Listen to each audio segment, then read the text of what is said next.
Ok, pessoal, então vamos discutir todos os tempos verbais do inglês.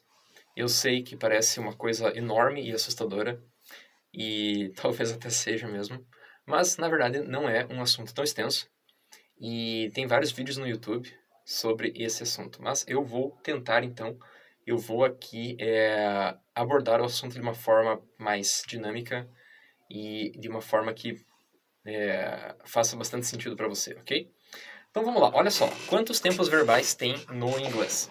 Então, vamos dizer assim, se você já tem alguns meses de estudo na língua aí, você já deve ter percebido que o estudo dos tempos verbais é essencial, porque algumas coisas avançadas da gramática se escoram nesse conhecimento básico. Então você vai ter tempos verbais no inglês. Você faz o seguinte, pega uma folha A4 e você vai fazer uma tabela nessa folha, uma tabela 3x4. Então é uma tabela que tem 3 colunas e 4 linhas. Nas colunas você vai colocar assim, vai escrever nos títulos, né? Passado, presente e futuro. E aí, no lado, nesse lado esquerdo, você vai colocar os seguintes títulos nesse outro lado ali. Tu vai colocar assim, simple, que é simples, progressive, que é progressivo ou contínuo. Embaixo tu vai colocar perfect, ok? Então você vai ter o past perfect, present perfect, future perfect. Já entendeu a ideia, né? Você vai só relacionar. E aí na última linha, ali no último título dessa linha, ali no fim da tabela, você vai colocar assim, progressive perfect, ou perfect progressive, que é a combinação da segunda e da terceira linhas. Então, olha só, é isso. Basicamente, é só isso. Agora é só você relacionar. Então, na sua primeira célula ali, no seu primeiro espacinho, você colocou past e simple. Então, vai ser simple past. Então, você vai ter o simple past, o simple present, o simple future. Aí, na linha de baixo, você também vai fazer a combinação. Então, vai ser past progressive, present progressive ou present continuous. Provavelmente você estudou com o nome de present continuous, mas tanto faz. E aí vai ser future progressive. Aí na terceira linha, você vai ter perfect, né? Então vai ser past perfect, present perfect, future perfect. E aí, seguindo a sequência lógica, na última linha, você vai ter past perfect continuous, present perfect continuous, future perfect continuous. É isso. Então você tem 12. 3 vezes 4 igual a 12. 12 tempos verbais. Esses 12 tempos verbais são basicamente todos os tempos verbais do inglês, ok?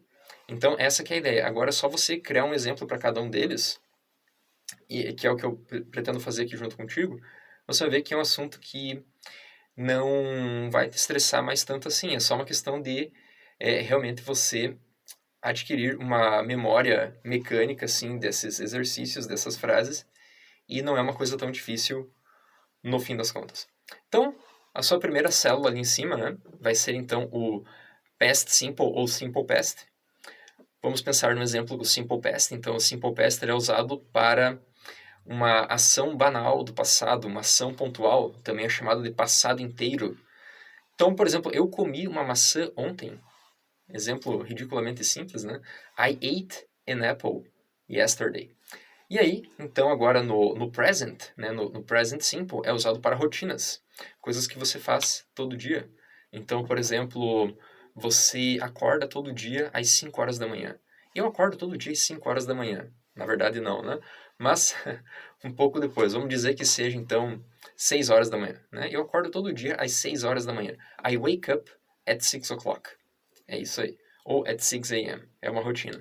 E aí, no futuro simples, você vai ter o famoso will. Então, é um phrasal, é um modal verb também, o will, né? Mas aqui estamos estudando ele somente como um tempo verbal mesmo. Então, I will travel to Brasília tomorrow. Algo nesse sentido. Uma ação simples. Temos também o futuro com o going to, né? Então, I am going to travel to Brasília tomorrow. É isso aí, bem tranquilo com o futuro. O que você vai fazer amanhã, semana que vem, nesse estilo. Linha de baixo. Então agora é hora do past progressive, também conhecido como past continuous. Então o past continuous, ele vai ter a seguinte estrutura: pessoa mais o verbo to be no passado mais o verbo mais ing. Então, nesse caso, você vai ter a seguinte estrutura. Tu vai ter por exemplo, I was working. Né? Eu estava trabalhando. Geralmente isso responde uma pergunta de um tempo específico. Geralmente isso responde uma pergunta de um tempo específico no passado. Então, por exemplo, pensa assim, Daniel, o que você estava fazendo ontem às 4:30 da manhã? Eu estava dormindo. Né? Então, I was sleeping. I was sleeping.